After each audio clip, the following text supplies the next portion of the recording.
Oi, gente, tudo bem com vocês? Como passaram a semana? Me conta, você tem interagido aí nas nossas redes sociais? Lá no Instagram sempre tem conteúdo extra das nossas conversas, bastidores das entrevistas. É claro, a gente conta também com a sua participação para sugerir temas, convidados. Quem você gostaria de ver aqui no nosso programa de Papo com a Amanda? Quem? É só contar que a gente vai atrás com certeza. Olha, esse convidado de hoje foi escolhido a dedo. Eu vou recebê-lo de uma forma muito especial porque ele é um dos escritores mais lidos no Brasil e no exterior. Ao todo, ele já publicou 25 obras que podem ser lidas em muitas línguas, como o alemão, italiano, inglês, russo, está presente em 51 países. Aqui no Brasil, ele é um agente transformador através das suas palestras e tem muitos temas que envolvem o desenvolvimento humano e as relações interpessoais, empresariais, sempre o autoconhecimento que a gente busca tanto. Então, se a vida nos dá questões para refletir, ele com certeza traz alguns caminhos para nos ajudar. Eu recebo o nosso grande César Romão, meu querido. Bem, querida. Que honra te receber Prazer aqui, estar viu? aqui com você, Amanda. Muito obrigada em nome do nosso programa, da nossa emissora. É sempre uma delícia a conversa. Nós somos amigos há muito tempo, já Bastante. te entrevistei muitas vezes. Verdade. E que bom poder levar esse conteúdo gostoso para quem está em casa também. Muito obrigado. Ô César, você vem de uma família de escritores, você tem irmãos. Começa contando um pouquinho mais de você, César, antes do escritor. Olha, eu venho de uma família comum, mas eu acredito que a minha veia de escritor tenha vindo do meu avô. Porque o meu avô ficou conhecido no Brasil inteiro como Zico Romão. Ele era compositor de música sertaneja. Ele teve, inclusive, duplas sertanejas, o Verde e Amarelo, que na época fez muito sucesso. Né? Então você gosta de uma música sertaneja também? Adoro, eu fui criado nisso. Né? A minha família, meu pai é lá de Mojimirim, depois lá na cidade de Santo Antônio de Posse, conhecida como Santo Antônio da Ressaca. Né? Então, eu sempre assisti o meu avô, quando eu era pequeno, escrevendo lá as letras de música no caderninho dele, fazendo a poesia, fazendo o poema, andava com ele, ajudava a receber lá os cantores sertanejos, das antigas Sim, ainda, né? sim. Aqueles que são a raiz de tudo isso que a gente vê hoje. Eu acredito que a minha veia literária veio daí. Eu acho que eu herdei um pouco isso dele. Essa inspiração. Ele me ensinou a fazer os poemas, a métrica, a rima, isso eu aprendi com ele. Tanto que o meu primeiro livro, que Você não tinha vendeu, quantos anos? eu tinha 19 anos. O meu primeiro livro que não vendeu nada, ele foi um livro de poemas. E aí eu insisti, fiz um segundo de poemas também. Também não vendeu nada. Aí eu insisti, fiz um terceiro também de poema. Eu até conto essa história às vezes. Se você permitir, vou contar aqui para você, para os seus telespectadores. Eu digo assim, eu escrevi 3 livros que foram um tremendo fracasso. O primeiro só minha mãe leu, o segundo minha mãe e meu pai, e o terceiro o meu editor me chamou e disse, Romão, temos uma proposta para você. E naquela época eu fui ali na Garbo, de Minas São João, comprar meu primeiro terno para receber a proposta do meu editor.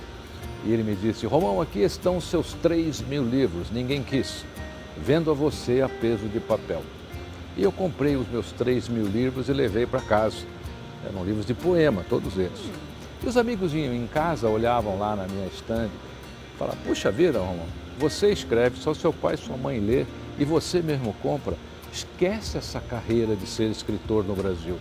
No Brasil, todo escritor é imortal porque não tem aonde cair morto, essa é a verdade. Olha. Eu não tinha uma pessoa que entrava ali e me entusiasmava. Incentivar. Aí um dia, eu cansado de ouvir isso, eu falei, eu vou encontrar uma resposta para essas pessoas, para esses amigos. E aí o primeiro amigo que chegou na minha casa aquele dia e viu aqueles livros e repetiu a frase, né? Esquece essa carreira, eu disse assim a ele, Amanda, eu não sou um fracasso, eu já sou um sucesso. Eu sou o único escritor em todo o mundo que tem 3.000 livros em sua biblioteca, escritos por ele mesmo, nenhum outro tem, até hoje, hein? Olha. E aí, em 1991, eu escrevo o meu primeiro best-seller, A Semente de Deus. A Semente de Deus, desde o dia que saiu, nunca mais parou de vender. É um fenômeno literário até hoje, são mais de 30 anos. Ele vende como se estivesse no seu primeiro dia de lançamento. abriu as minhas portas, as portas internacionais. Então eu comecei a ganhar outros países com este livro. Ele recebeu... Que é este, né? Exatamente. Ele recebeu a recomendação de Og Mandino. Og Mandino é o escritor que mais vendeu livros no mundo depois da Bíblia. E quando ele conheceu o livro, a Semente de Deus, ele fez uma recomendação, e a recomendação, ele escreve: a Semente de Deus é um livro poderoso, que afetará a vida de todos que o lerem. E na época eu conheci o Og através de uma queridíssima amiga, Maria Tobal Marciano, e o livro não parou mais, até hoje. Você deixa esse de presente pra Claro, gente? esse está autografado aí para você, inclusive. Depois, então eu quero o outro, esse é meu, pra gente, pelas redes sociais, mandar para alguma pessoa aí do Brasil todo que estiver nos assistindo agora? Manda até mais que um, fique tranquilo. Então entra aí na nossa rede social e coloque aí porque você quer esse livro, o que você quer ler, o que você gosta do Romão, que a gente envia para você um presente. A Semente de Deus, best-seller, viu, gente? Ô Romão, eu sempre digo assim, nós somos exemplo e inspiração em qualquer área que a gente atue, né? Um professor um médico um trabalhador rural enfim. O que você acha, a tua resposta, ela serve para se encaixar na vida de quem está ali nos assistindo e passando por isso? Muitas pessoas hoje estão tentando e não conseguem, né?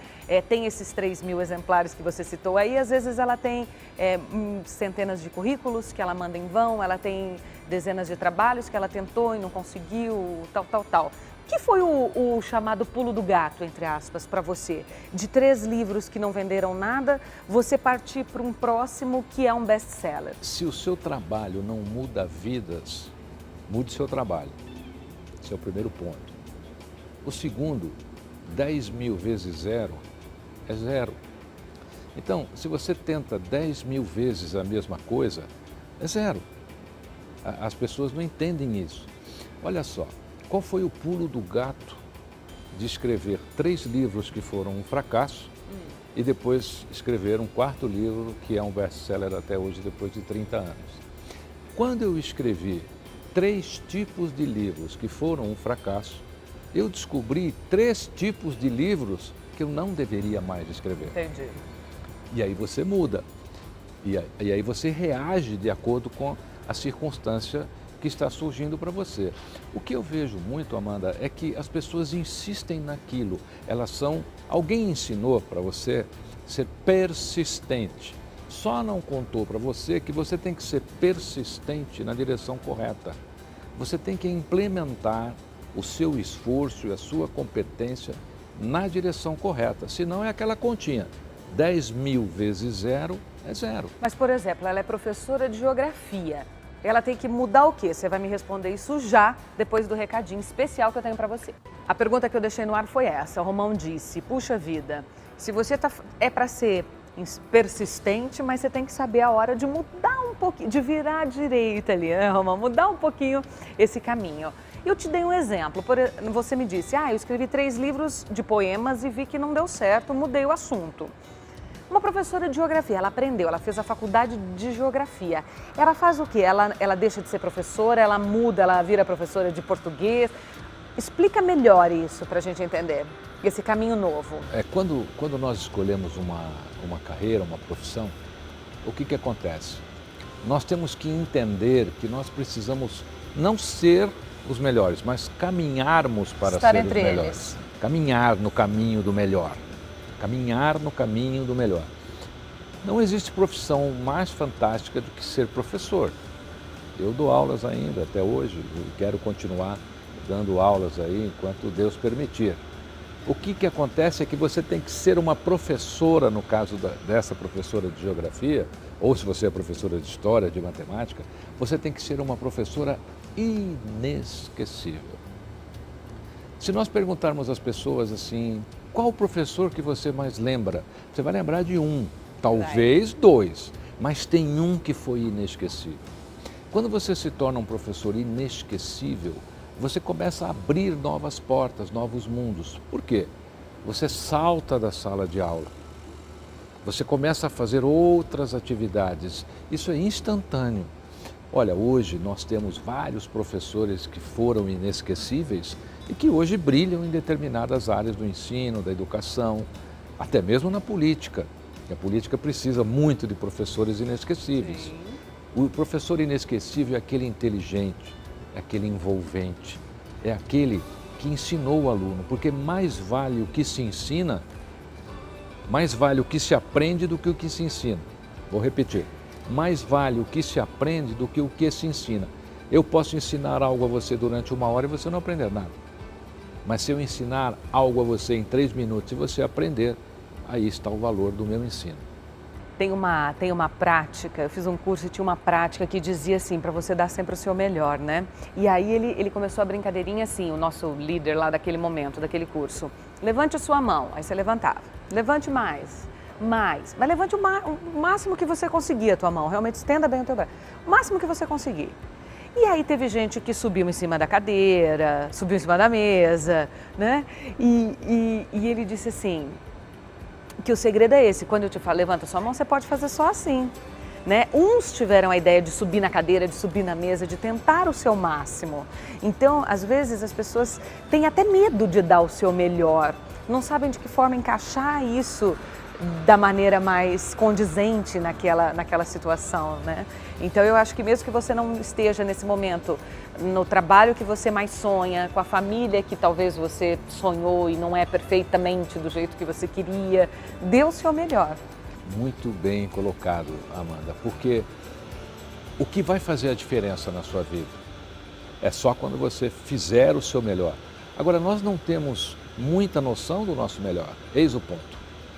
Eis o ponto porque algumas pessoas levantam a mão aqui, outras ali. As pessoas não têm noção do seu melhor. As pessoas não têm noção da força que tem. A pessoa não tem noção do quanto ela pode chorar, do quanto ela pode sofrer, ou do quanto ela pode ser feliz. Muita gente que sofre fala, nossa, nunca imaginei que eu passaria por esse sofrimento e venceria. E realmente ela nunca imaginou, porque ela não tinha noção. Os desafios nos colocam essas noções. A pessoa só descobre a sua força quando essa força é invocada. Uma mãe, por exemplo, existem casos pelo mundo, no Brasil também. Aqui no Brasil, quando houve aí uma enchente, uma criança caiu na água da enxurrada, a mãe não sabia nadar e pulou para salvar a criança. E salvou. Sim. E ela saiu da água. A senhora já sabe nadar? Não, não sei, nunca nadei. O que é isso? É a invocação do seu melhor. A invocação do seu poder. Me perdoe te interromper, mas eu preciso compartilhar um negócio com vocês. Eu falei assim pro pediatra, meu Deus, o que eu vou fazer com 7 dias, né? Que eu fui com a bebê desse tamanho, eu nunca tinha tinha brincado de boneca, muitos anos atrás só. O que eu vou fazer se acontecer isso, se acontecer aquilo, se acontecer aquilo? Coitado, né? Ele falou assim, Amanda, qualquer problema sério você me liga, do resto, segue a sua intuição. Faz o que você achar melhor, você vai saber o que fazer naquela hora.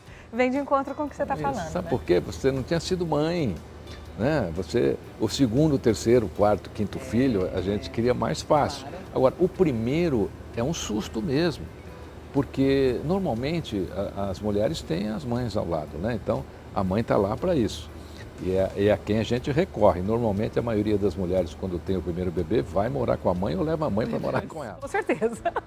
E aí você começa a perceber que a sua mãe também não pode ajudar muito.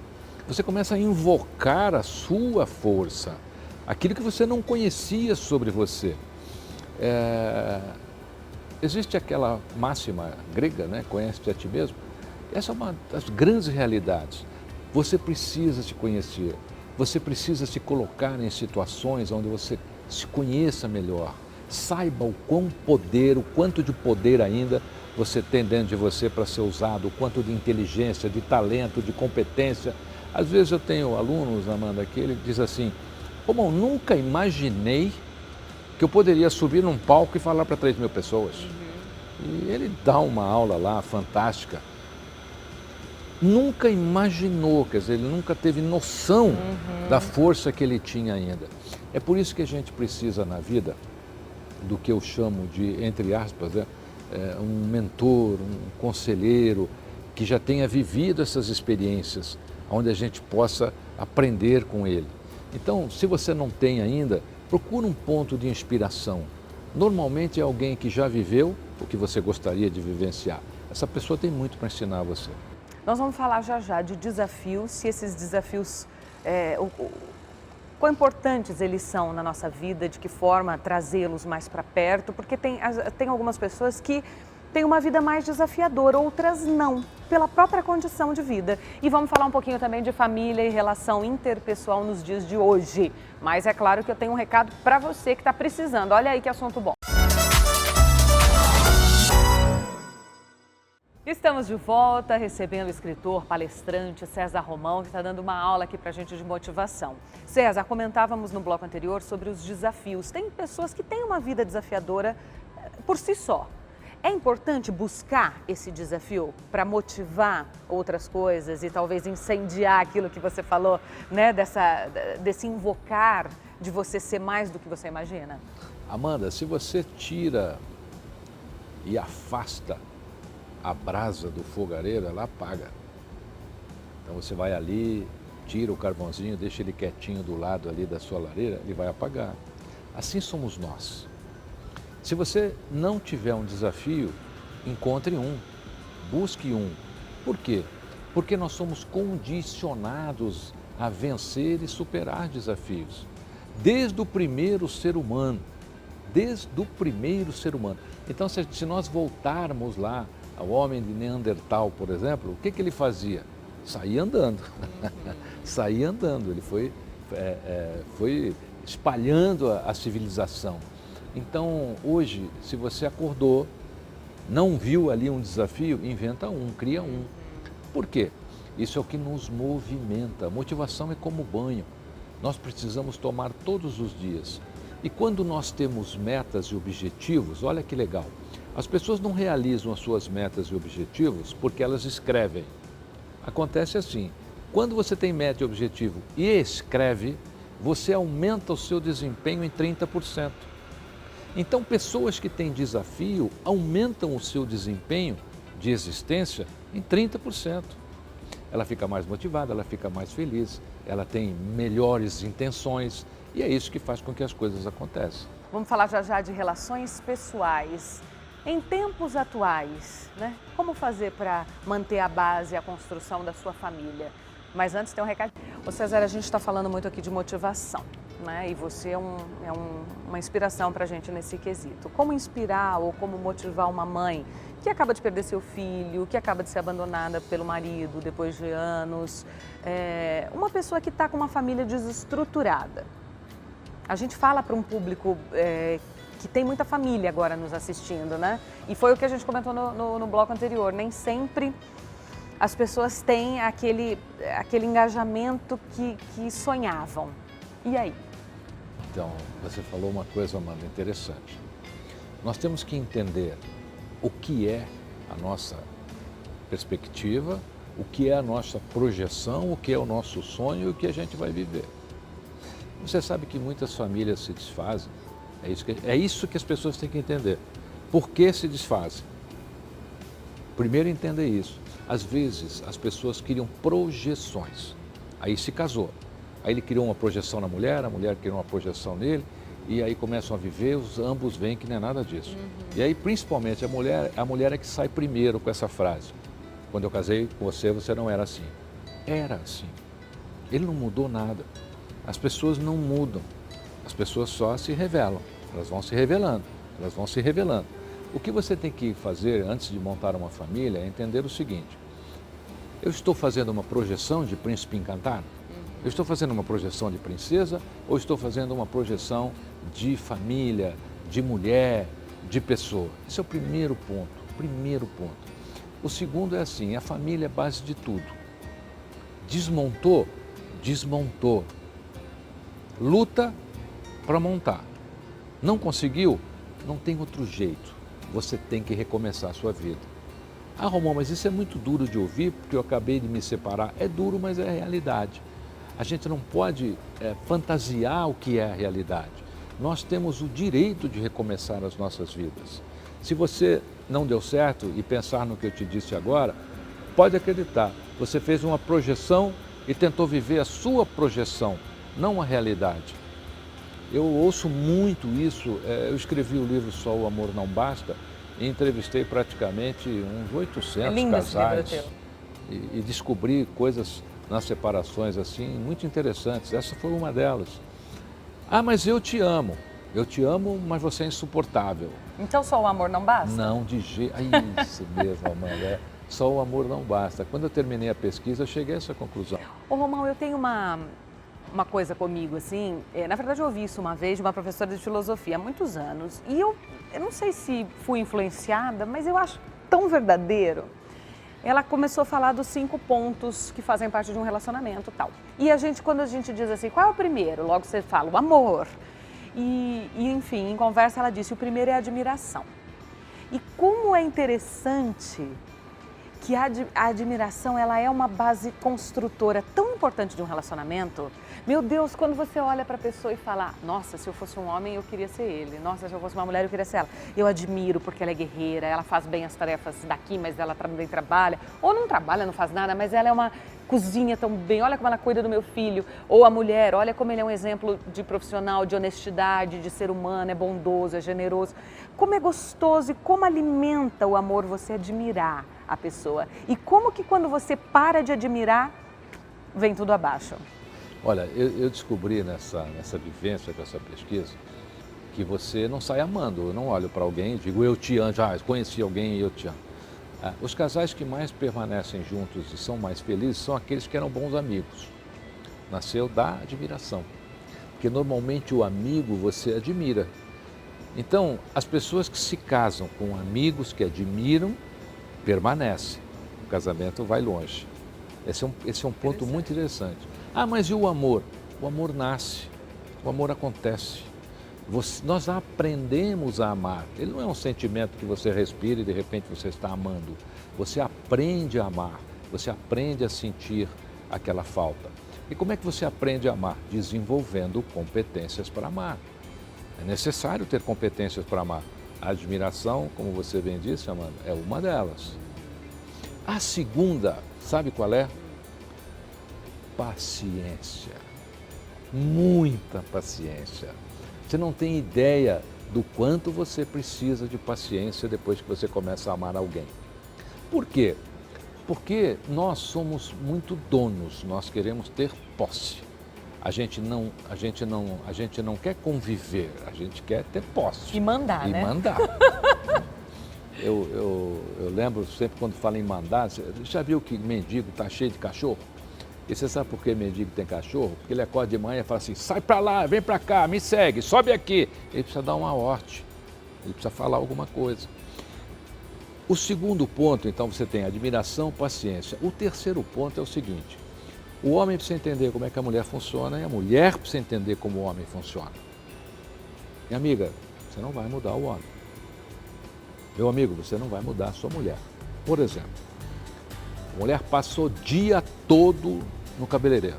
O dia, chegou lá às 8 da manhã, saiu às 10 da noite. Ela entra em casa, o marido não fala nada. Aí ela pergunta, viu alguma diferença? Notou alguma coisa? Aí ele fala, o vestido é novo, esse vestido já tem 10 anos. Mas, Romão, como é que eu mudo isso nele? Você tem que, para ele elogiar o seu cabelo, a sua ida ao cabeleireiro, você precisa avisar que você está indo. Você fala, meu amor, hoje eu vou passar o dia no cabeleireiro. Quando você chegar, ele vai olhar e vai dizer, nossa, como ficou bonito o seu cabelo, a sua maquiagem. Avisa o homem. Por quê? Porque nós temos uma diferença genética grande, o homem e a mulher, e uma diferença de cérebro também. A mulher é um monte de fio desencapado lá, funciona tudo lá. O homem é muito encaixadinho, é muito engrenagem. A mulher tem fio, o homem tem engrenagem. A mulher é mais elaborada, né? Então, essa coisa do romantismo. Ah, quando eu casei com você, você era romântico. Não era, ele só tinha interesse. O cara, quando abre a porta de um carro, provavelmente se o carro é novo, não é por romantismo. Tá certo? É para você não bater a porta mesmo, minha querida amiga. Não acha? Ah, ele era romântico, ele abria a porta do carro. Tá vendo, menino? Se você entender esse comportamento, inclusive no livro Só o Amor Não Basta, tem um capítulo só para homem e tem um capítulo só para mulher. Então você vai entender como é que a mulher funciona e como é que o homem funciona. Sim. E aí você vai parar de chegar em casa, por exemplo, ver lá o seu marido 3 horas sentado num sofá de chinelão e perguntar para ele, está pensando o quê? Aí ele vira e responde, Nada. nada. E você não acredita, porque não é possível alguém não pensar em nada. É porque a gente pensa em 30 coisas ao mesmo tempo, 24 horas por dia. Para o homem é. Porque o homem, Amanda, nós ainda temos DNA de caverna. O homem ainda volta para a caverna dele. A mulher não, a mulher está saindo de caverna dele. Hoje ela sai para o shopping, naquela época ela já saía da caverna. Tanto que, olha que diferença, o homem acordava pela manhã, no tempo das cavernas, e já ia fazer a caça. Quem é que descobriu a agricultura? Foi mulher, foi uma mulher. Pegou uma semente, plantou, aí chegou, olha, você está vendo? Nasceu aqui, você não precisa sair mais por aí para ser coletor de alimento. A gente pode ter o nosso alimento aqui. Então, as perspectivas são muito diferentes. Agora, o homem senta com a mulher no sofá e quer que ela goste de futebol. Ô, meu amor, assiste jogo comigo? Luta. Luta? Assiste essa luta comigo? Toma uma cerveja comigo? Então, quando o homem, você, meu querido amigo ogro aí, né? Quando você estiver com uma mulher, você precisa entender como ela funciona. E a mulher também precisa entender como o homem funciona. Quando isso não acontece, aí vem a posse, vem o conflito, ele não me entende, ele não me compreende, ele não me ama. E aí não adianta trocar, né, Romão? Porque você vai trocando. As mães antigas falam, só troca o defeito, viu? Só muda de endereço. Elas eram sábias. Porque se você não entende o teu parceiro, ele não te entende, realmente, puxa, mas isso ele faz muito bem, puxa, mas não faz aquilo. E aqui, troca só o defeito. Vamos agora para o nosso momento de saúde, que é muito importante para você. Olha aí. Estamos de volta, de papo com a Amanda e de papo com César Romão neste programa hoje muito especial. Nós falamos de amor, de relacionamento, de motivação, de concentração. César, um brinde a você. A você, a sua estreia, ao seu sucesso. Muito obrigada, meu querido. Esse programa maravilhoso. Amém, muito obrigada. Esse brinde, ele se estende a você, a sua família, a nossa equipe, a nossa TV e principalmente a você também que está nos assistindo, viu? Que a gente tenha sempre muitos... O que eu escrevi nas flores para você, que a gente tenha sempre muitos motivos para comemorar. Obrigado. Você está com um grande motivo para comemorar agora, que é o lançamento do seu curso digital, que eu estou sabendo que em pouco tempo já é um grande sucesso. Verdade. Eu preparei esse projeto com muito carinho, com muita atenção. Ele é um projeto que é fruto de toda a minha experiência em palco, dessas pesquisas. É um curso digital. O título do curso é Seja Protagonista de Seu Futuro. Olha. Ensinando as pessoas a construírem o seu futuro. Ai, quero ver. Não viverem com o futuro disponível nas prateleiras do mundo. Todos nós temos essa capacidade. Então você é contra aquela música do Zeca Pagodinho que deixa a vida me levar? Se você deixar a vida te levar, imagina se estiver chovendo nesse dia, né? Você vai lá com a enxurrada. Apesar que todo o rio deságua no mar, mas até lá, quem sabe, né? Você, com esse curso, ele é totalmente digital, quer dizer, você pode assistir no seu celular, Sim. Você pode assistir no seu computador, na sua tela lá, se você a sua televisão, se você tiver a internet conectada, ele é totalmente digital, tem 1h15 só, são 16 aulas, muito diretas, fruto dessa experiência minha com leitores de mais de 50 países hoje, narrativas das pessoas, as dificuldades que as pessoas encontram. Então, agora você pode escrever o seu futuro em apenas 1h15 com esse novo curso digital que já está aí. Você pode conhecê-lo no meu site. Meu site é facinho, é o meu nome, cesarromão.com.br. Ai, Você tem tudo lá. Ai, que delícia. Bom demais. César, nós falamos de uma pergunta aí no bloco anterior, que é a relação da fé com o medo, né, com as perdas. Fé, medo, perda, principalmente, eu acho que eu colocaria perda com fé. Como você cria essa relação? Olha, esse tema, ele coincide com o tema do meu novo livro, que já está aí nas livrarias, chama-se Ensinamentos Bíblicos para o Sucesso. Olha que legal! Certa vez um urso entrou num acampamento vazio de caçadores e os caçadores deixaram cozinhando ali um alimento, num caldeirão. E o urso abraçou o caldeirão para comer aquela comidinha ali dos caçadores. E quando ele abraçou o caldeirão, ele não entendeu que o caldeirão estava quente, ele achou que estava sendo atacado, que estavam tentando tirar a comida dele. E aí ele apertou mais o caldeirão, e quanto mais queimava, mais ele apertava, porque ele achava que aquela dor eram pessoas tentando tirar, ou algum animal tentando tirar aquele alimento dele. Quando os caçadores voltaram para o acampamento, encontraram um urso morto, queimado, com todo o alimento espalhado pelo acampamento. A grande questão das perdas na nossa vida é justamente essa. Nós nos agarramos ao que a gente perde. Nós temos muito mais sentimento pelo que perdemos do que podemos conquistar. As pessoas sabem muito mais sobre doenças e remédios hoje para curar doenças do que propriamente sobre saúde. As pessoas fazem disputa de problemas. Olha, fiz uma cirurgia agora, eu tomei 100 pontos. Ah, isso não é nada. Eu fiz uma cirurgia, fiquei um mês no hospital, tomei 195 só num lado. Então, nós temos que aprender a abandonar certas coisas na nossa vida. Você não pode carregar suas perdas. Perdeu, passou, acabou. Pensa no que você pode ganhar. Todos os exemplos que você vê na Bíblia, por exemplo, a começar por Jó, que foi um dos personagens bíblicos que mais teve perdas, sim, você vê que no final ele ganha tudo dobrado. É nisso que a gente tem que pensar. Eu perdi, retoma o caminho, retoma a sua vida, reúne suas forças novamente. Aquilo talvez nem fosse para você. E a gente fica agarrado e arrastando aquilo como se fossem grilhões. Você já reparou que muitas vezes você encontra pessoas e você pergunta lá para a pessoa, como é que está, tudo bem? Ela só conta os problemas. Nossa, muita gente é assim. A pessoa não te conta um projeto, ela não uma discute coisa boa, algo. Né? Amanda, já começa no tudo bem, tá tudo bem? Ah, mais ou menos. Já dá vontade de parar o assunto e mudar, né? Você me perguntou aqui há pouquinho, né, Romão, que temos de novidade? Eu falei com muitos, já temos duas. O meu curso digital e o novo livro, né, Ensinamentos Bíblicos para o Sucesso. É isso que você tem que fazer na sua vida, sabe? Criar novos projetos, criar novos horizontes. Perdeu, não arraste aquilo que você perdeu. E a fé é o telefone de Deus. Pouca gente sabe, mas quando o sentimento de fé aciona de maneira positiva todo o nosso sistema de criação de enzimas, você fica melhor, você fica mais entusiasmado, você fica mais confiante.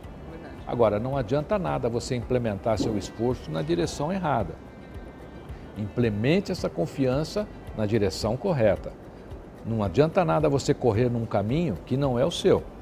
Avião que acelera quando está caindo, bate mais forte no chão. Então, você precisa tomar cuidado se você não está acelerando na direção errada. É o que comentamos dos 3.000 livros, não vou me esquecer nunca desse exemplo. Não deixe de ser escritor, mas mude a forma de conduzir. Olha, o César comentou agora há pouco, aqui a gente estava falando de saúde, de informações, né? E criamos o nosso Momento Saúde aqui no programa, que é sempre muito importante para você. Olha aí o que eu tenho para te dizer.